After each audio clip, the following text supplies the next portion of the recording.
Welcome to another episode of Comedy Wham Presents, and welcome to the 2021 Summer Vacation Series.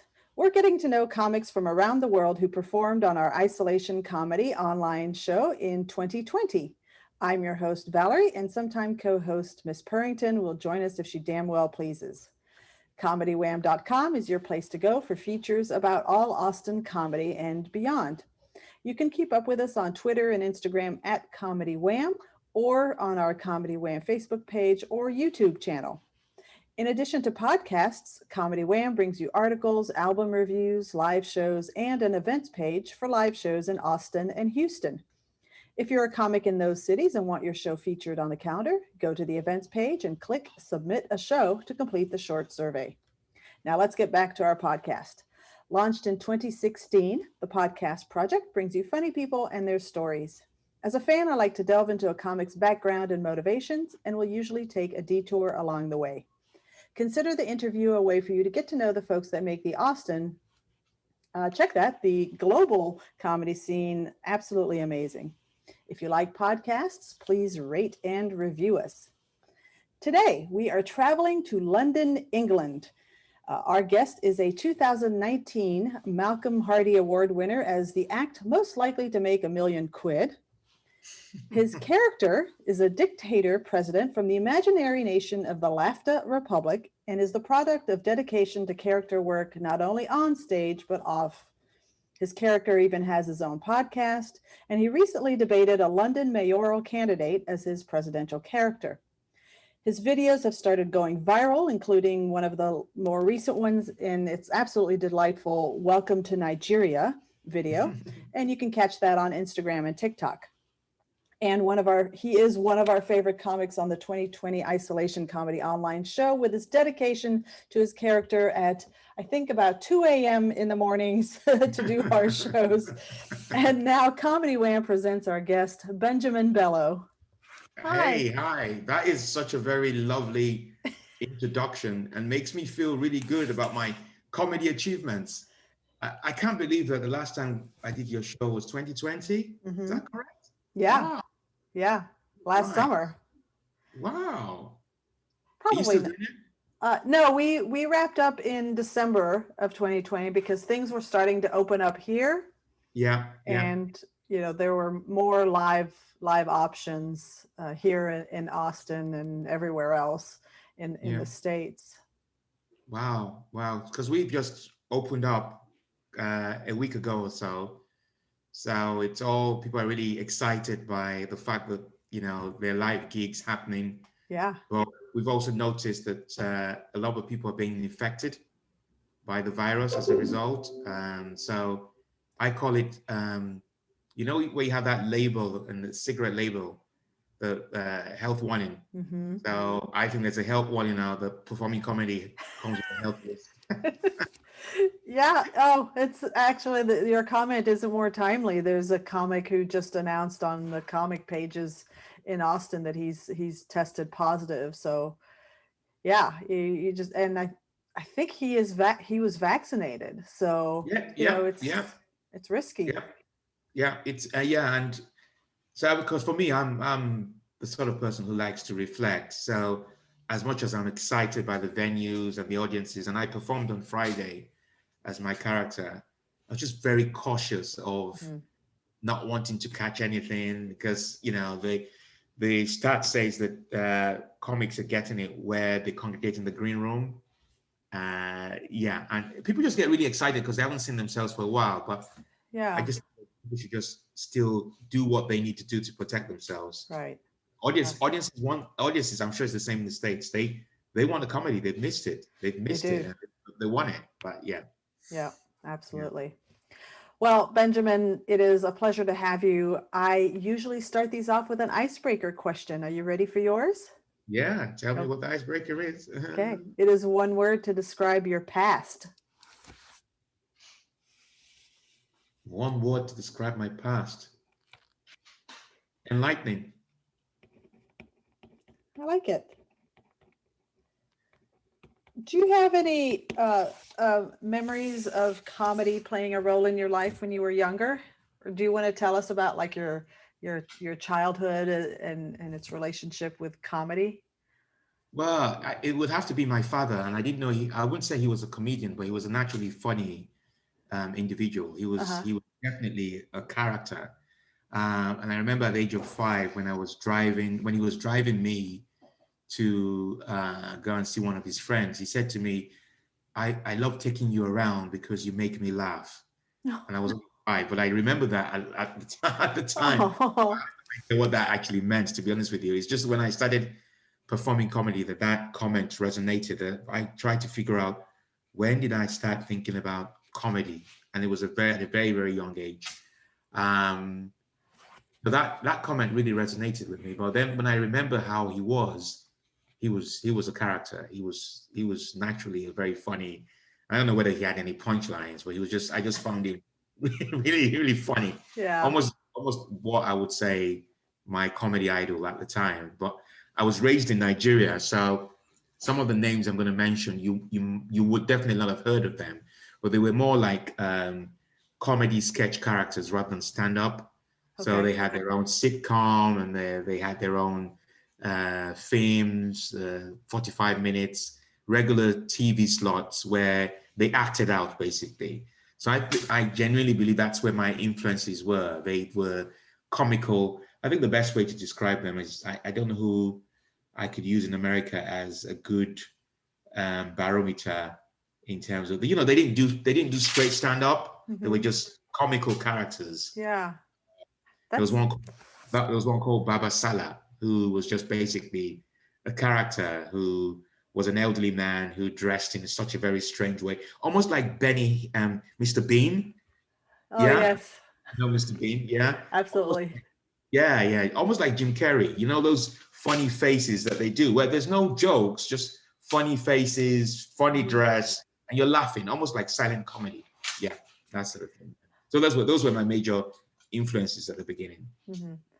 And what was it? Because I saw, so I do a Google search whenever I'm about to interview Good, somebody, yeah, and yeah. I saw a headline that said you came to comedy later in life, but I couldn't ever find, like, anything that went in depth. Is that right, that you came to comedy a little bit later than Yeah, I some? came into comedy at the age of 45. Okay. Yeah, so even though I would say that, okay, being funny at the age of 5, even though it's not the same, but but life takes you different. And there's no way I could make any decision about what I wanted to do anyway. Yeah. My parents guided me until, yeah, and I still didn't know, even at the age of 19, when I left Nigeria to come into the UK. I always knew that people saw me as naturally funny, but I didn't see myself as a comic. I didn't even know what stand-up comedy was Hmm. until the age of 40 something, when I went to that's why there's a missing gap between 19 at the age of 19 to 45. Those years, there's no way I was performing comedy, Uh-huh. the real sense of it. Yeah. uh, but it's at the age of 45 that I discovered that I could do comedy. What was it that made that discovery happen for you? Oh well, there was I don't know if you've been to Nigerian weddings. Nigerian weddings have Mm. they have a church wedding and they have a reception. Okay. And at the reception, they hire like a toastmaster to engage with the audience and to just bring some atmosphere. And it happened to be a wedding that I went to for a friend, and a Nigerian wedding, and the MC, we call them MCs, not MCs for comedy clubs, but MCs but they do something The similar, but evening. but it's very, very different. And so he had an MC who did not show up that day. And he said, "Oh, Ben, would you like to host?" Yeah, it was just out of the blue. Wow. Yeah, so there was no plan, there was no strategy, I hadn't done any research. And he just said, "Look, I'm stuck because we can't find the MC. We don't know where he is. Do you mind just filling?" And I went there, 300 people, made them laugh, interacted with them. I was just being naturally funny. And then I met someone who then said, "I have never been to a Nigerian wedding where people are just laughing that you were the boss of the event. You made the event happen, because it's such a very crucial role. Because if you don't get it right, that could just destroy the whole wedding atmosphere. Exactly. Because so I just got the microphone and I just was observing how people dressed, and I just making fun of people, roasting them, and I became the center of attention. And it was so, even though I had no idea what I was doing, I was just being naturally funny, if that makes sense. Yeah. Yeah. And then someone came and said, "Oh, have you ever thought of doing stand-up comedy?" And I said, "What stand-up comedy? What do you mean by what do you mean by stand-up comedy?" They said, "Oh, this is my card. Come to there's a place called the Comedy Store." And I went to the Comedy Store in London. I'm sure you have it in the States as well. And it happened to be a Monday night where they ask audience members to come on stage. And I went on stage because the MC just said, "Does anyone want to try some new material and try new material, or anyone from the audience?" And I'd seen the other comics go on stage, and I just thought, they're talking about their lives, they're talking about themselves. Hello, I'm just going to go up and say something. And I said something, and I just said something. I just said it, and I did very well. And I thought I was a comic as a result of just doing very well. Because people were applauding me, and people were saying, "Oh, come to this gig. Oh, I run a gig in Austin. I run a gig." And you find out the comedy promoters who were there to pick up new talent. And that's how it started. But even though that first gig was great, the next 3 gigs, I died. I just literally died because I didn't realize that there was a technique. I didn't realize you had to write your own jokes. I didn't realize that you had to prepare. So I just literally just went there thinking, "Oh, I did it the first time." And then this is not what, there's something happening. Something's not right. Yeah.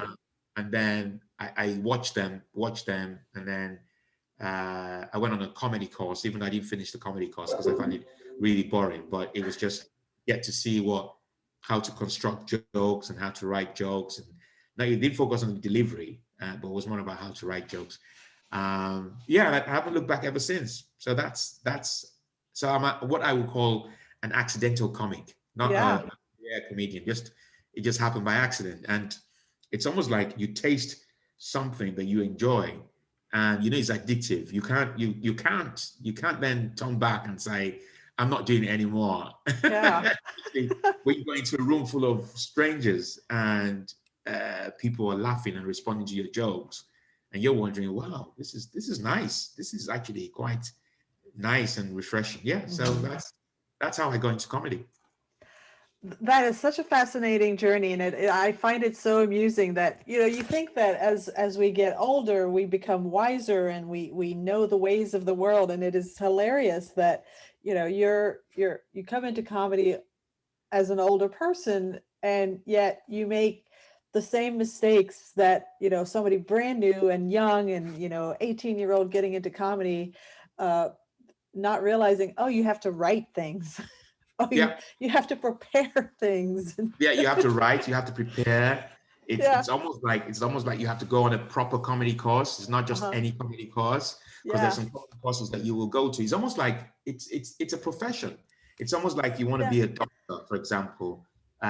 You carefully choose which university you want to go to, because that university, as far as I'm concerned, will either make or break you in terms of your career. So if you go to Harvard University, you're bound to be surrounded by, your network will be different, won't it? And there's a career structure. So there are some people who have been extremely lucky because they've been spotted immediately and they've been guided through. So they have a mentor who tells them these are the mistakes. But I don't have any regret the way I have done it, because I wanted to throw myself into it. And I did. And even though it's been time consuming and it's taking longer, it meant that I've been able to master the craft, if that makes sense. I'm my own man, because thinking about it, I'm a mature 45-year-old doing comedy. So and as much as you said that you learn from your mistakes like an 18-year-old, actually my views have already been formed in terms of the world. So it's very difficult for you to then try and shape views, if that makes sense, because I'm an independent person. So I knew, even though it was by accident, I knew where I wanted to take the character to at the time, but it was just, I knew that I wanted to create something different and unique. I knew I wanted to stand out. I knew I didn't want to sound like an 18-year-old. I knew I didn't want to sound like a 20-year-old. I knew I didn't want to do just straight stand up. I wanted to entertain people, because that if you remember what I said about the first Nigerian wedding reception, that was about entertainment. That was about entertaining people. And so I just thought, that.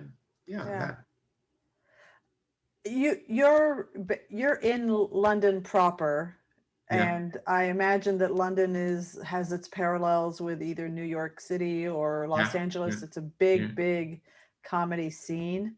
What was that like, navigating a big comedy scene as a newcomer? I didn't even know that there was a comedy scene. I didn't even know that there was an industry. I just wanted to just get on the stage and just perform.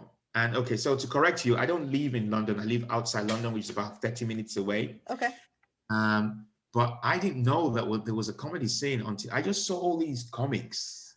I'll meet them at open mic gigs, and as soon as I started moving up the ladder, I'll meet them and I said, "Wow, all these people!"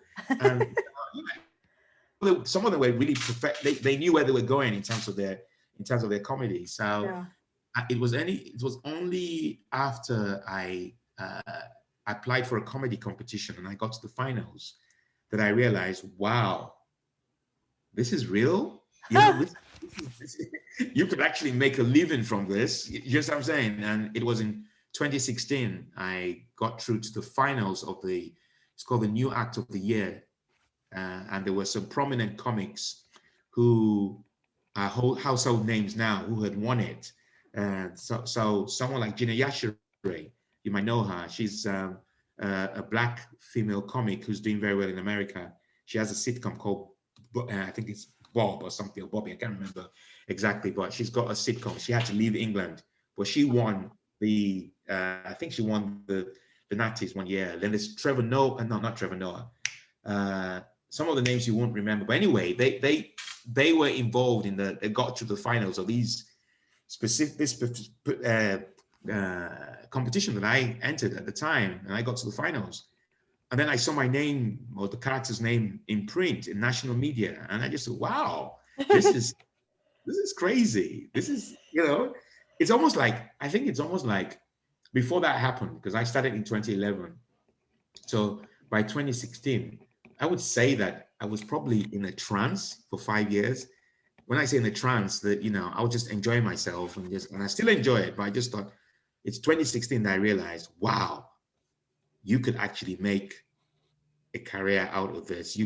This is really, because the character had already become a household name, because in 2015, I'd taken it to Edinburg and people were raving about the character. Once again, I went to Edinburg just blindly. I just took a show to Edinburgh. Boom, I'm going in there, and I did it, and I got a 5-star review. And then I saw myself in this final 2016, and my name was in the press, and I just thought, wow, this is interesting. So everything up until like 2016 was almost by accident. And it's then I realized that, wow, I got to take this really seriously, because there are people who are taking it seriously, but also there is a comedy industry, there's a comedy game. And then I realized that you have different parts of the comedy industry. So you have the open mic scene, and then you have to be strategic about how long you want to play the open mic scene, and then you go into the pro scene, and you go into the TV. So I made a concerted effort when I realized that, oh, this is the open mic scene. Actually, I'm not going to get anywhere with this. I got to get out of the open mic scene and move into the pro scene. So it's and then it's all about. It's only when I went to Edinburg Fringe that I realized that you have gatekeepers in the industry. People who actually are gatekeepers. I didn't know who the gatekeepers were. I had no idea who I had no idea who to impress. I just went on stage and did what I did. You just wanted to entertain. I just wanted to entertain, and that's it. And then if you come to me and say, "Oh, you're quite good," and in character, say, "Who are you?" And we will know that it's someone who's really, really important. So I discovered all these things by accident.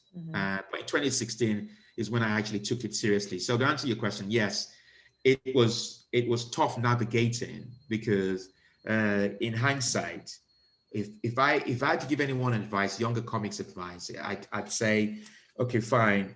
You want to go into comedy? Are you clear in your mind what you want to do? Like, do you see this as a career? If you see this as a career, then you've got to have a plan, almost like a business plan, almost like if you were working like a performance appraisal plan with some goals about where you want to be in 3, 4, 5 years time. Who are the people you need to impress? Who are the stakeholders? Who are the people who actually run these gigs? Because those are the people who are going to help you. So who are the comedy promoters in your area? Who are the stakeholders? Who are the agents? Who, would you want to do a show in a year's time? If you want to do a show in a year's time, are you going to get the people who you need to impress to come to your show? Yeah. Who are the reviewers? Who are the people? Who are the gatekeepers? Yeah. Those. But like I said, I have no regrets doing it the way I did it, because I think if I did it the other way around, I probably would have found it really, really difficult, because like I said, I'd already been formed, a 45-year-old. By the time I hit the limelight, I was approaching 47, 48. So, I'm not being big-headed. I just knew what life was about. Yeah, I might not know how the comedy scene operates, but it's only a matter of time. Right. And I'm talking about it now because I know how it all, PR, getting a PR person, you're almost having a team of people to help you with your career. You must have an agent. Yeah. Exactly. So it was tough navigating. Yeah. But I think I preferred to be judged by my performance and my material, rather than try to massage people's egos, rather than try to impress. Yeah. So I see my comedy as a character as a character that is loved by audiences. And I always say that if audiences were gatekeepers, then it will be a different, my journey will be different, if that makes sense. Yeah, no, absolutely. So I'm very interested, and we haven't actually named your character yet. I would like to very much explore the birth of your character, President Obonjo. Yeah. He is the beloved president of the Laughter Republic. Yeah. And it was really, really cool hearing you talk about how when you were younger, the types of comedy that you enjoyed were people who were doing sketch and characters. And now here you are fully entrenched in this character. So can you tell us how President Obonjo was born? Yes. And it's really interesting because I hardly talk about when he was born. Or I do indirectly. So he was created during that time that Barack Obama was trying to get elected.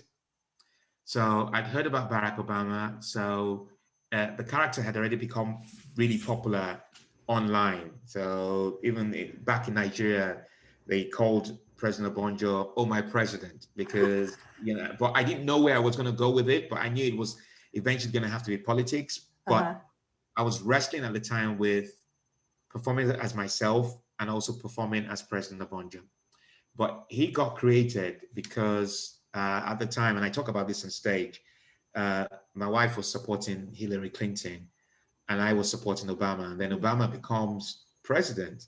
And then all of a sudden, it's as if my wife can't get enough of Obama. Obama this, Obama that. And, and as a black man, I just thought, because Obama was he's not too far in terms of age difference. And I just reflected that, geez, where did I go wrong? Probably I would have been black president of America, or I would have been a president. And my stage name is a nickname that someone gave me when I arrived in England, called Obonjo. And I just thought Obonjo and Obama sound very similar. At the time, I didn't even know that there is a derogatory remark for Obama, which is Obongo. Oh. Yes, I didn't even know. Oh, wow. So Obongo, if you Google Obongo, Obama will come up, and it's a racist term for Obama. Oh. Yeah, yeah. So, but I didn't do that. I didn't even know that. But Obonjo was the one that it was my nickname. So I said, if I put president in front of Obonjo, that sounds like Obama, because I also was hooked on Obama. I was just hooked on his communication skills. I was hooked on Yeah. how he was able to galvanize people. And I thought, oh, wow, this is great. And I would want to use the same for my character. But also, it was more about the fact that it looks like my wife is attracted to Obama. So I might as well just have, he was a president of the house. So I would create a character called President Obonjo. Hello. And maybe she would just forget about Obama. President Obonjo. Yeah. So that's how, that's how the character is created. It's a And relationship tactic as well as a comedy say that ploy. again. It's Sorry. a relationship improving tactic. Yeah. Yeah. And I started performing as President Obonjo, not in uniform, as a civilian Okay. president. And then I found out that he was having problems. Obama was having problems um, with the Republicans. You remember there was a time he used to say, "Yes, we can," but as soon as the Republicans were forcing him not to get the healthcare done and all that stuff, Yeah. he said, "Yes, we can." But and I was driving past an English village. I was in an English village. I went in there for a business meeting, and I saw an army shop, and that army shop had secondhand army uniforms. And for me, I saw the uniform, and I thought that's what Obama actually needs. Obama needs to be an African president. He needs to be Uh-huh. a real African dictator, so he can tell the Republicans to go, F themselves. He can Uh-huh. shut down, change the constitution, make it third term. You wouldn't have Donald Trump. But yeah, so the whole idea was to create this character in uniform. And obviously, what I haven't said is my grandfather was in the army, my auntie was in the army. I have lots of uncles and aunties who were in the army. And actually, I wanted to join the army, Nigerian army, many, many years ago when I was in Nigeria, but my parents wouldn't allow me to.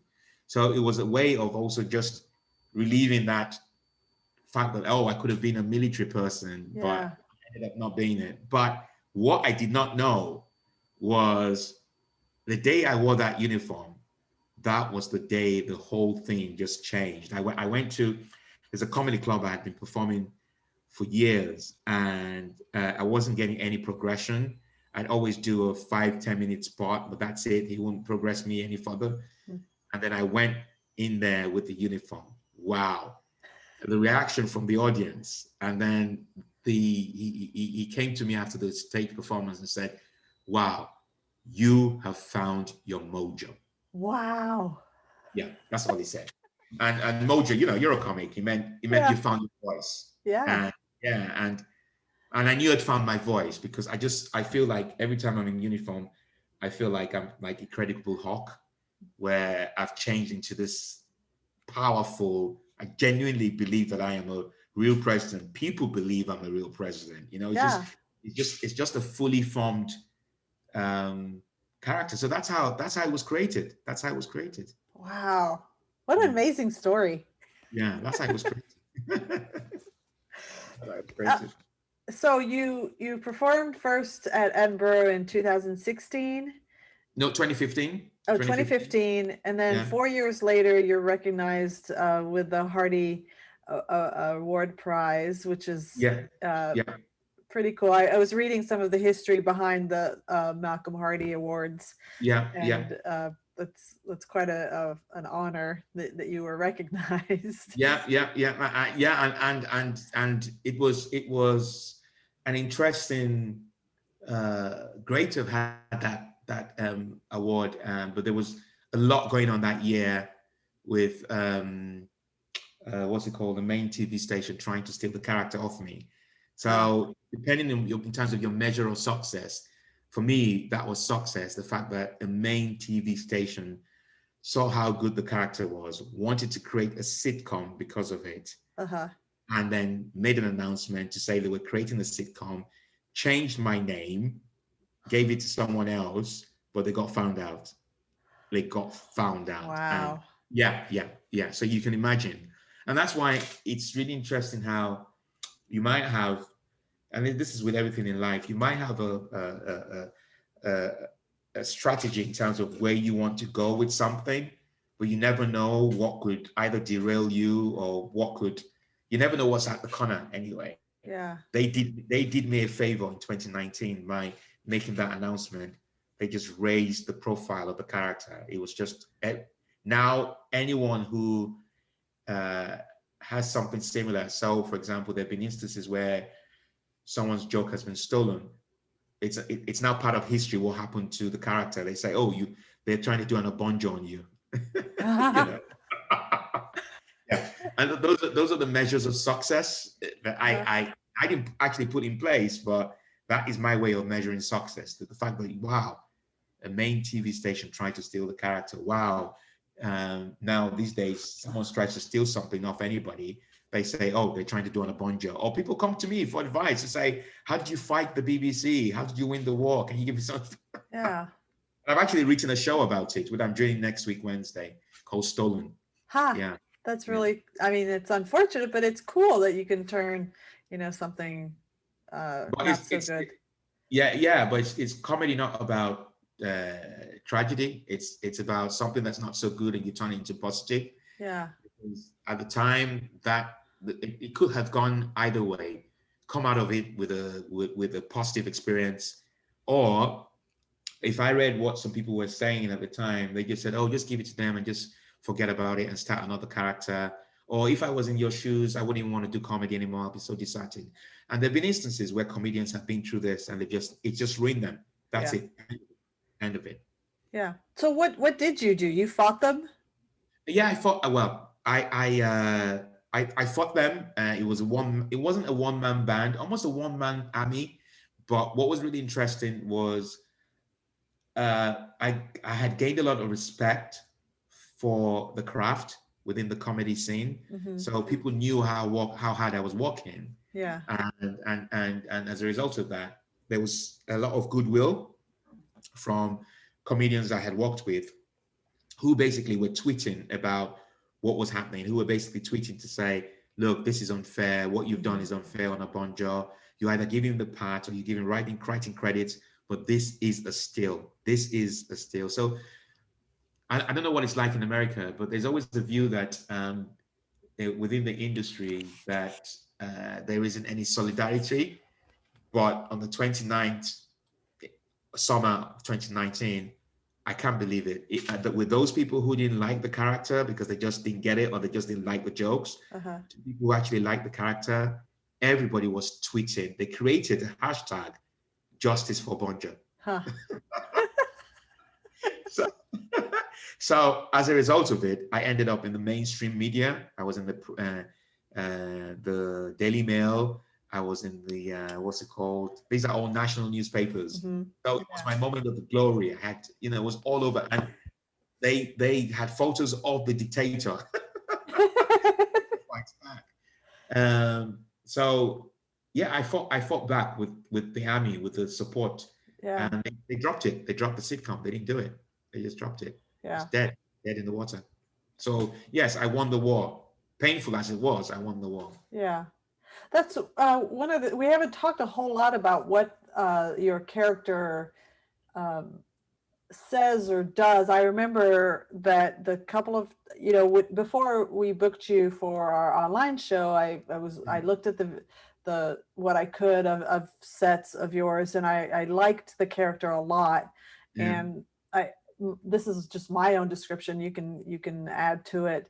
Yeah. I feel like he's a very he claims he's a dictator, but he's actually a pretty nice guy, and he's just living in his own reality of being the president of this land, the Laughter Republic, and you really kind of have to think a little bit about the jokes that you're being given, but you are given jokes, but he's a nice guy. Yeah, it's really interesting you say that, and I suspect what was happening, it wasn't planned that way. Obviously, it was by accident again, because I hadn't done any research about whether I wanted to be a benevolent dictator, which is what some dictators are. There are some dictators that are really nice, they care for their people, they're benevolent, and there's the evil dictator. But I think the niceness of it all comes from the fact that when I did my show called President Obonjo Stole My Identity, I did 45 minutes in character, and I did 15 minutes of coming out to say I want my life back. Uh-huh. And the niceness comes from the fact that Benjamin, myself, Uh-huh. wants to come out on stage, if that makes sense. Yeah. Yeah. And he's always fighting the character.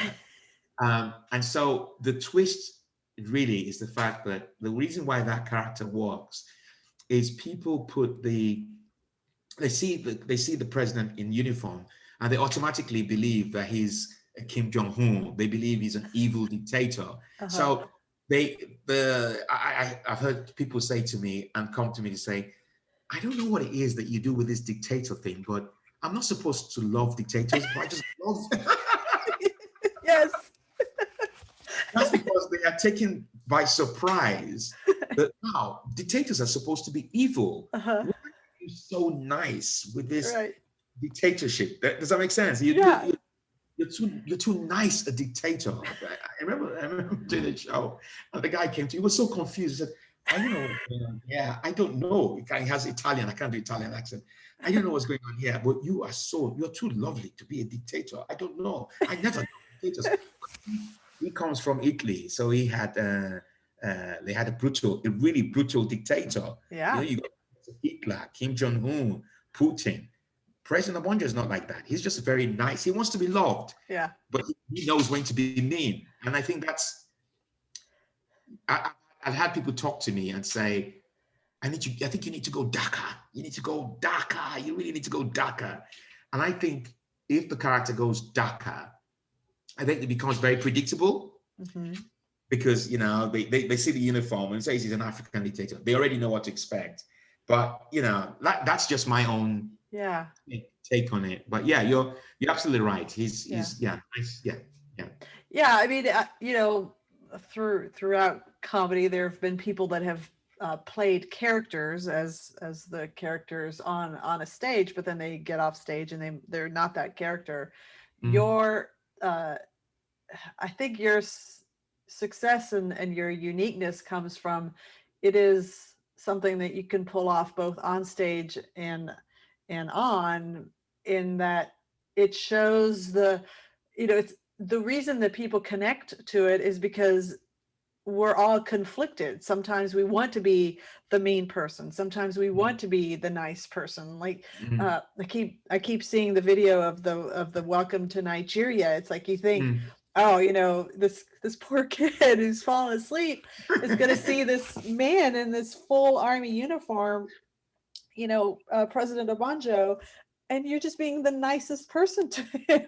And everyone's laughing, and it's not mean-spirited. And I think that's the connection is, we want to have fun. We want to be nice. There's this, it's almost like a misdirect or redirect that you see this person in this outfit and you think, oh my gosh, am I in trouble? Yeah, exactly. And it's not that at all. And I think that's what makes the comedy work. And it's really interesting you talk about the because I said to someone, I was having a conversation with someone on Facebook, and he frowned upon the fact that my comedy doesn't end, that it actually continues off stage. Some characters want to just leave it leave it on stage and that's it. For me, the challenge is that I have noticed that, and especially if you're doing this on your own, that you've got to find a way of engaging your audience. And also I realized that people who see the character on stage, they don't want to let go. They want the character in their lives. It's that simple. So I use my fan page a lot. I use the fan page of the character a lot. Like, and I just write stuff jokingly. So today I just wrote, one of the reasons Laughter Republic will never be part of the Olympics is because these sports are not included. Waterboarding, Fit to Kill. So fans of the character respond immediately. And if I had stopped doing it, if I hadn't done it off stage, I was able to engage with people during the pandemic as a result of me being able to do it off stage. Yeah. It's just unbelievable. people, and they come up, they actually come up, the thing comes up with, they end up unknowingly writing material for me because of the way they're engaged. So when I did that stuff about the two sports, someone called Bill Wright, who's a fan, he then wrote and said, Mr. President, you need to include, oh, what happened? You there? Yes. Yeah. Yes. Yeah. Sorry, I thought I lost you. He said, oh, you need to include bronze, silver, and gold, silver, and bronze for polygamy as a sport.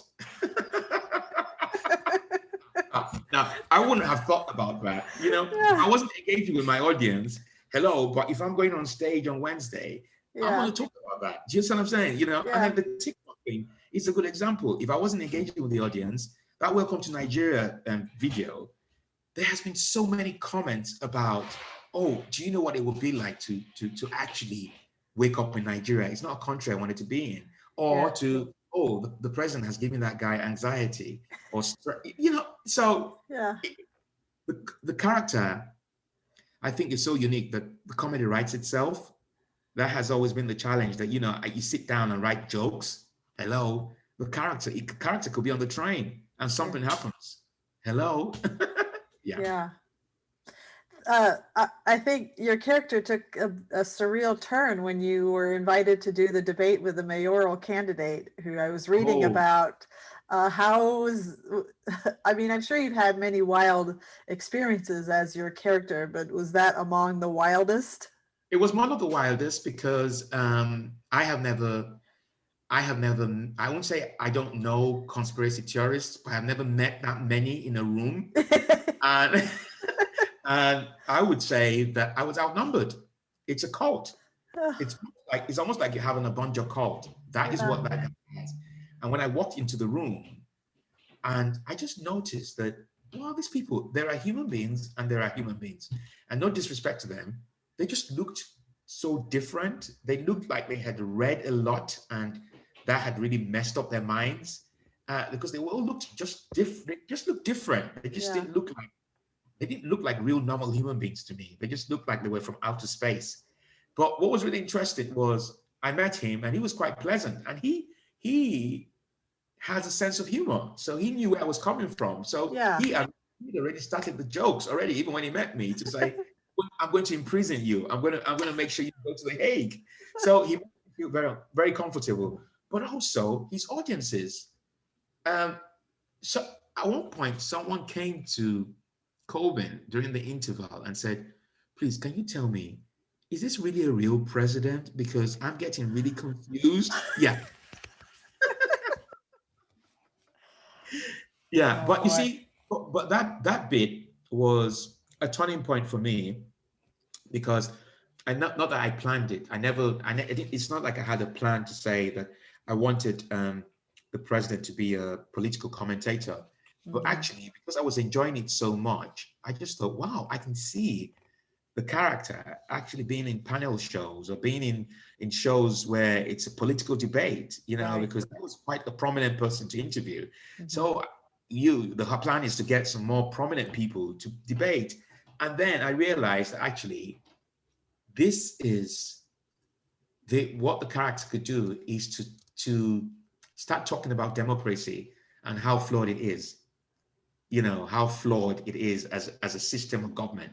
And it is flawed. And that's how, some jokes have come true. I talk about democracy as a virus and we need to flatten the curve.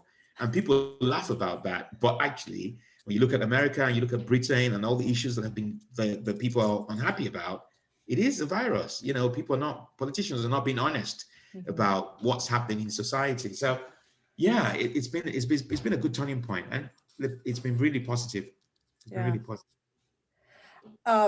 Given this growth and your growing prominence on the TikTok and Instagram viral stages, I can't help but feel a little bit of sadness that instead with that BBC incident, that instead of them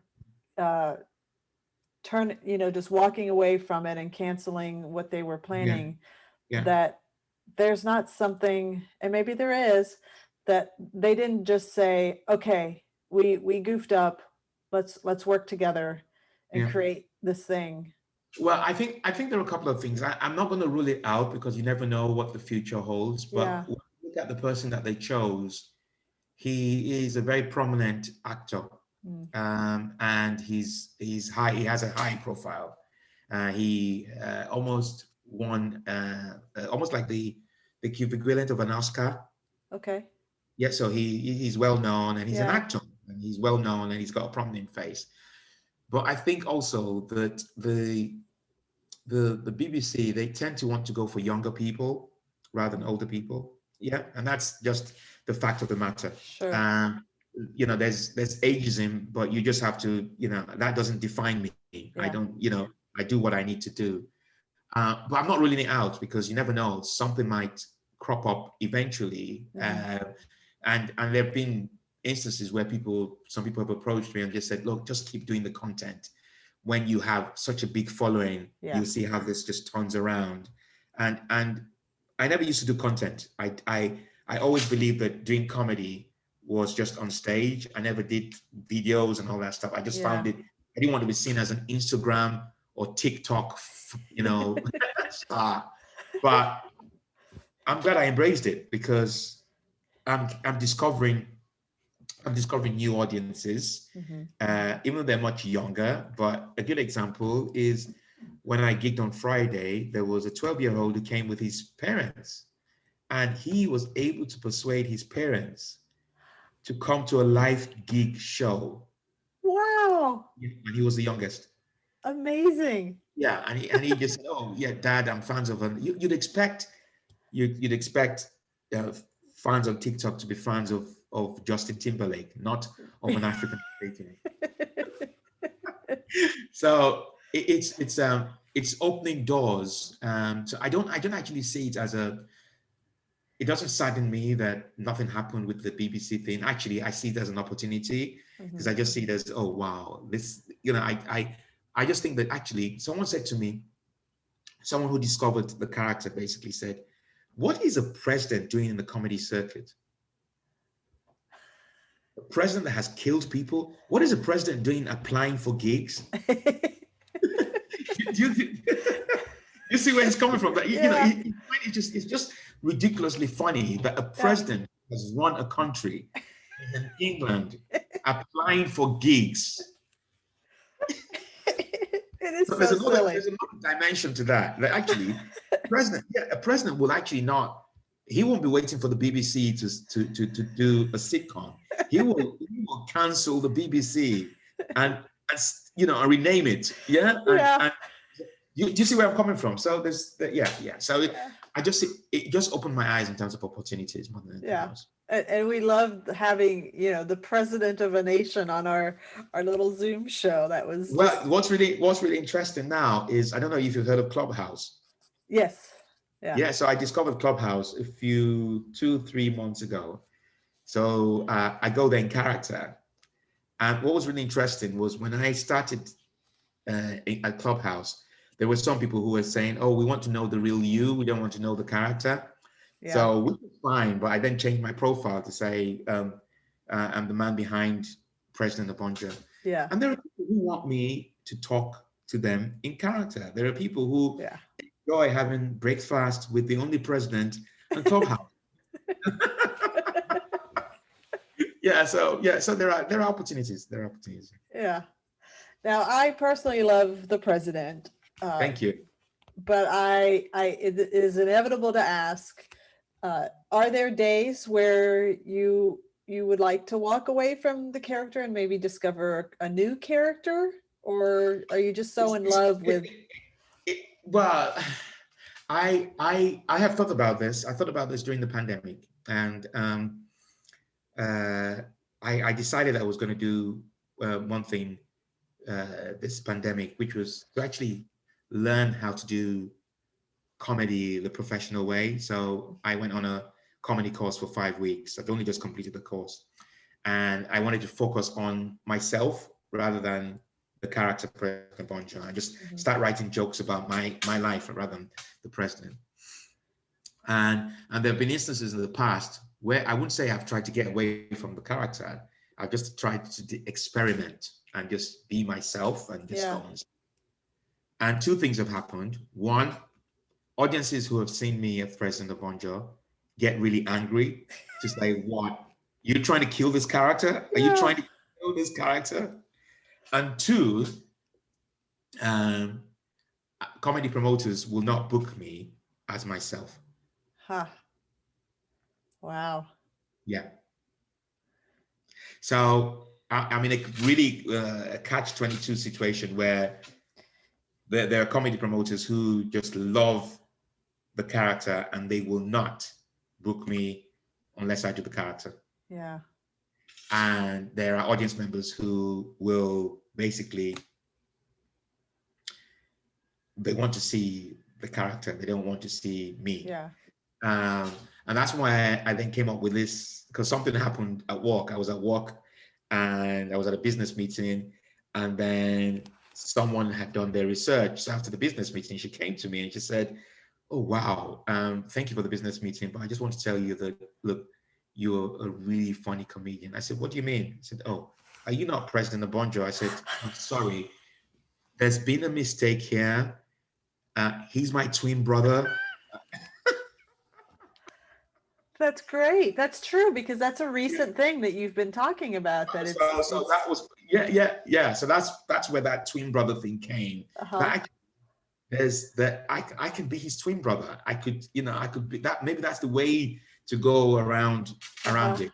Yeah. But I won't deny the fact that I enjoy being the character, and I'd love to perform as myself. But I think the challenge is, unless I start doing my own shows where I perform as myself, and then people see me do it, especially the comedy promoters, and they believe that I can pull it off, because I know I can pull it off. Yeah. Then, so it's almost like I've almost stigmatized myself in a way.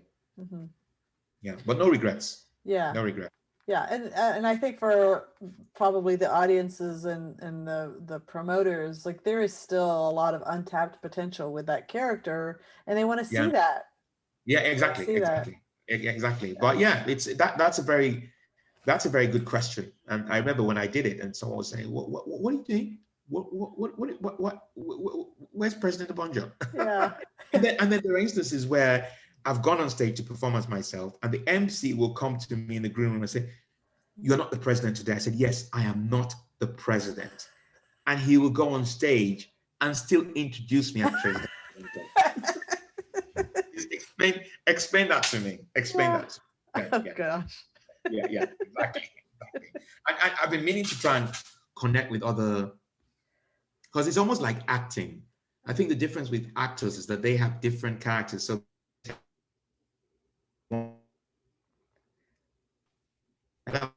Uh-oh. You there? I am here. Yeah, we just had a little glitch.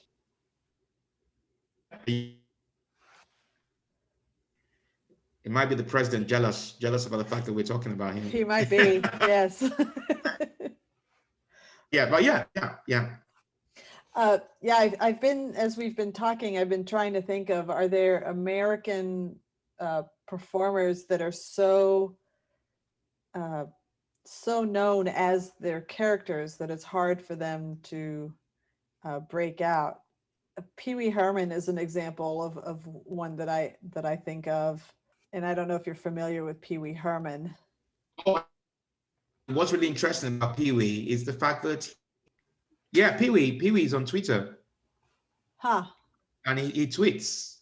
I think he tweets as Pee Wee. Uh-huh. Yeah. And there are a few of them who do that. Yeah. So, it's possible with patience and care. Yeah, well, I met someone on Clubhouse who was basically saying she did something similar, that she was in character for a while, and then she decided that she was going to kill the character. Not that I'm going to kill my character. They won't even let me kill my character. But she killed her character and then started doing stand-up. And it took a while. It took almost 2 years to get back and to be taken seriously. Yeah. Yeah, I could see that. Yeah. Well, Benjamin, is there anything we haven't talked about that you want to talk about? you wanted to get to know me. So I hope you've had that opportunity. Yeah. President. Well, one of the things that I'm doing with this 2021 summer vacation series is obviously traveling around the world, talking to comics from wherever they're based at, and having them tell us who are some comics from the London area that we should be paying attention to, and also what should we know about the London comedy scene. You there? I am. This has Yeah. not happened on my other interviews, even as far as Kuala Lumpur. So. Oh yeah. So it must be the Last Republic internet service. Terrible. Yeah, they've picked up on this covert fact-finding mission, and they're not very happy.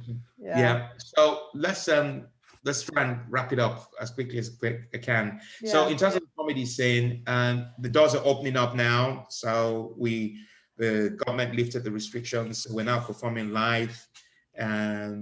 We have the Edinburg Fringe Festival coming up soon in August, but it's going to be a smaller version of it because they're taking, being cautious. But there is a saturation in terms of who's getting gigs because they're going for the bigger names, the people who are established, people who have been around longer, can get bombs on seats. So that's the key thing. The name in Njambi McGrath.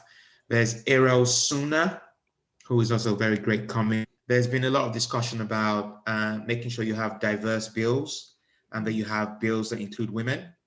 And so they're talented, but what you're seeing is you're seeing more women in bills now. You see more women move up to the ladder of the profession, which is great.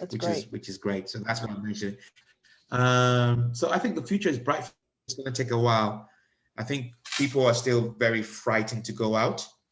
And maybe as they see people go out, that will encourage them to. And because people have been, I almost call it like institutionalized. You've been in the house for so long, and then all of a sudden you're being released back into the community. Right, and you need laughs. There's Facebook comedy room, I think. Yeah, there you can pick up what's happening within this sector. There's also in terms of the UK, there's something called the Chortle magazine. Okay. That's where it's spelled CHORTL, and it's a comedy magazine for the industry. That's where you get to pick up what's happening in the comedy scene.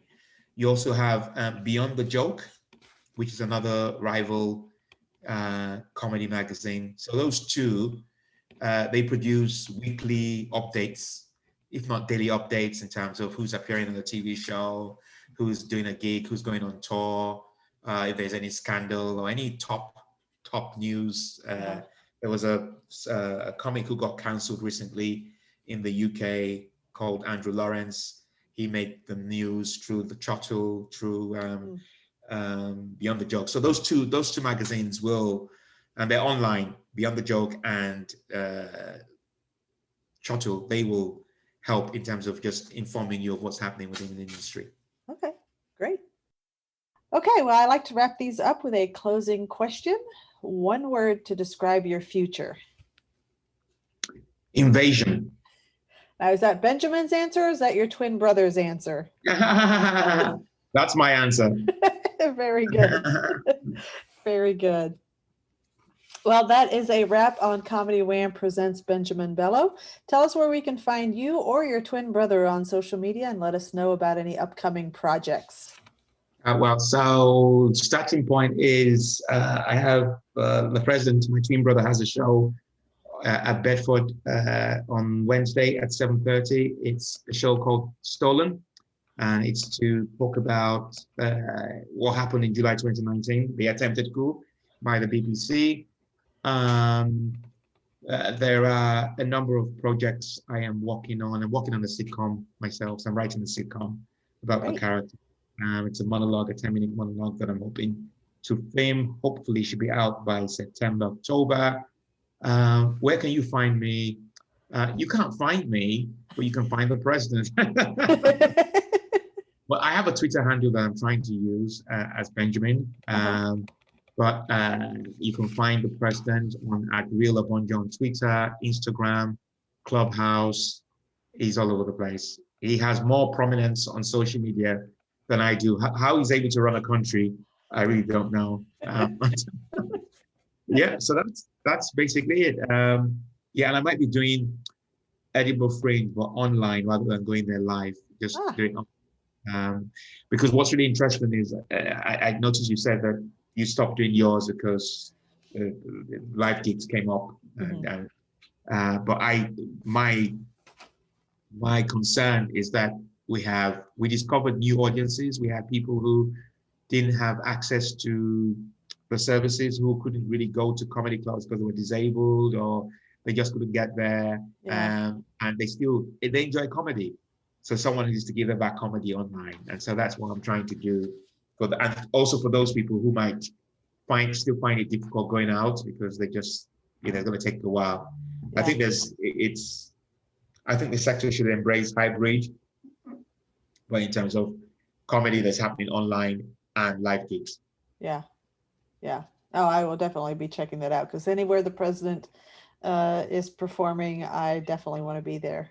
Oh, thank you so much. I should tell the president. Maybe he'll make you his 8th wife or something. I would be honored. I would be honored to serve the president.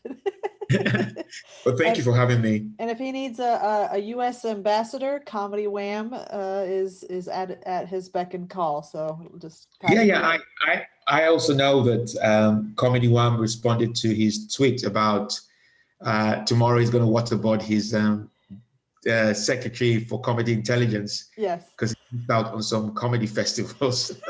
And I think someone from Comedy Wham said, "Oh, are you hiring?" So yes. He hasn't. Yeah, he's waiting. Tomorrow morning is when he's going to talk to the Secretary of State to give his explanation. Why has he missed out on these comedy festivals? Yes. Fantastic. Well, we hope you've enjoyed learning about how Benjamin got to be the comedic genius that you heard today, just as much as I have. This has been Comedy Wham Presents Benjamin Bello. I'm Valerie, and that's been funny. Thank you, Benjamin. Thank you so much. You take care. All right.